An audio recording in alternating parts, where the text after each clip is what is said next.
In the modern game, the goalkeeper is no longer the kid who is too slow to play outfield. In 2026, the man between the sticks is often the most technical player on the pitch. But while we praise keepers for their passing today, there's a secret history of hybrid ballers who didn't just want to save goals, they wanted to score them. From the 5'7" striker keeper to the man with 131 career goals, today we're looking at the 5 goalkeepers who would have been elite outfielders. Gloves off, let's get into it. We start with the ultimate niche legend, Jorge Campos. Most keepers think they can play up front. Campos actually did it. Standing at just 5'7", Campos was a freak athlete who designed his own neon kits and played with pure street flair. In 1988, he was so good that he asked his manager to play him as a striker so he could get more minutes. The result? He scored 14 goals in a single season. Throughout his career, he'd frequently swap his goalie jersey for a striker's kit mid-game if his team was losing. He wasn't just a backup, he was a genuine 35-goal threat with a bicycle kick in his locker. If you're judging a player on output, Rogério Ceni is the final boss of this list. He didn't just help out in attack, he was Sao Paulo's primary weapon. Over 2 decades, Ceni scored 131 career goals. To put that in perspective, that's more than legendary midfielders like Paul Scholes or Steven Gerrard managed in the league. 61 of those were direct free kicks. Sociologically, Ceni was the regista in gloves. He dictated the tempo, took every set piece, and had the technical striking ability of a prime David Beckham. He proved that the most dangerous playmaker on the pitch could be the man standing 80 yards away. Back to the modern day. Pep Guardiola famously said that with his feet, Ederson is the best he's ever seen. But it's not just hype.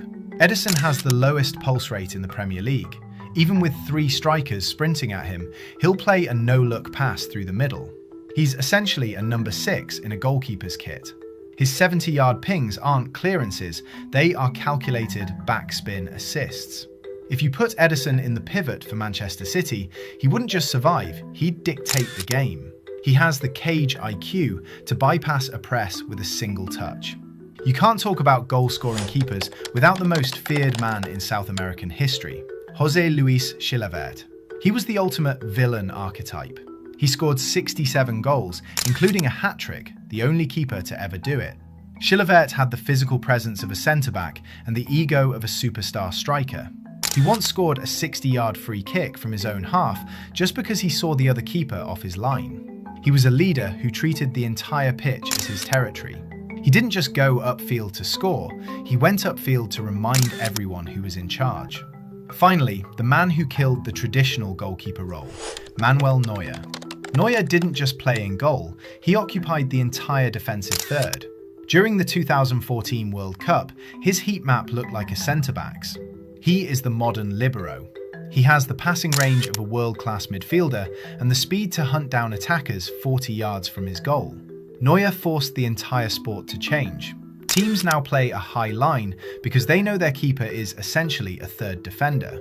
He doesn't need hands to be the most influential player on the pitch. So why does this matter? Because the lines are blurring.